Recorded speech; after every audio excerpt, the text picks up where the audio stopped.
Guys, gandang tanghali po. Kami po ay nag-atibitan ng manok. Ulam po namin. Kasi siya po ay nangangain ng itlog. Ayan po. Ihimul-mulan po namin. Ihimul-mulan po namin ng manok.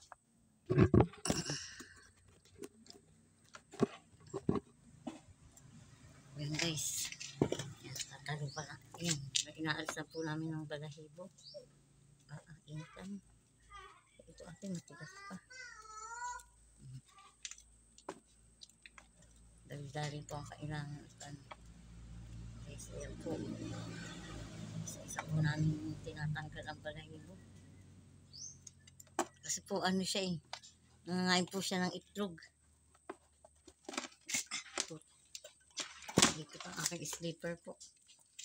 Ito po yung manok. Walang ginawa, kinain ng itlog eh. Ang taba ano ate.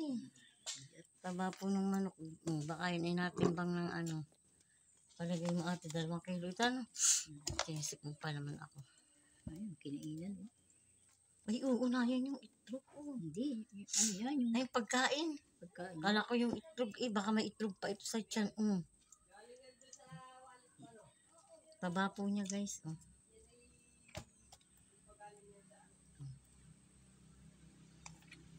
Ito pa na guys. Guys, taba.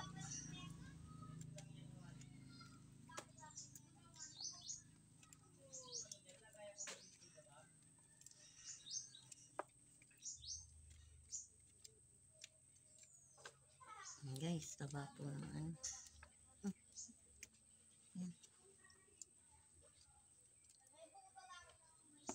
Madali na yung laman.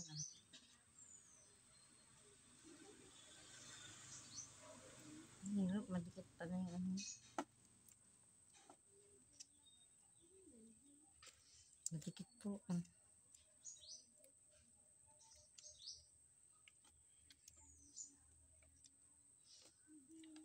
Ito pala mag-ano ito, madikit. Tapos yung paa nito hindi na yan.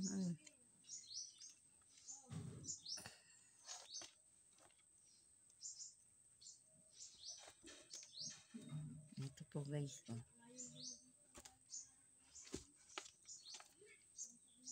Mabalahibo po. Mahirap magtanggal. Tiyagaan mo talaga. Kaya yung iba baga atin ito sa makina, ang galing. Sa ibang bansa, yung makina nag-aalis ng mga balahibo. Kaya malinis. Gano'n ka baga ibibinta mo tapos tao lang. Bukas ka pa no. Hindi na magulam mo. Tumahay. Hindi, ibig sabihin ay mga papagod pag taong gagawa. Kaya sa ibang bansa, makina talaga. Sarap sa balahibo na.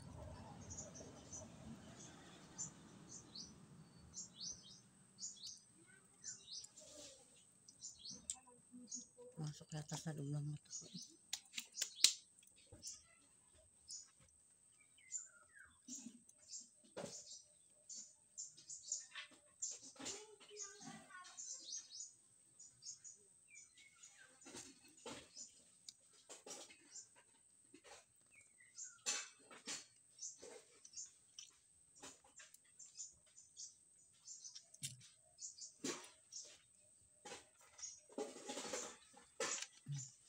Paglugas na. Huwag ang dugo. Okay, pag yan.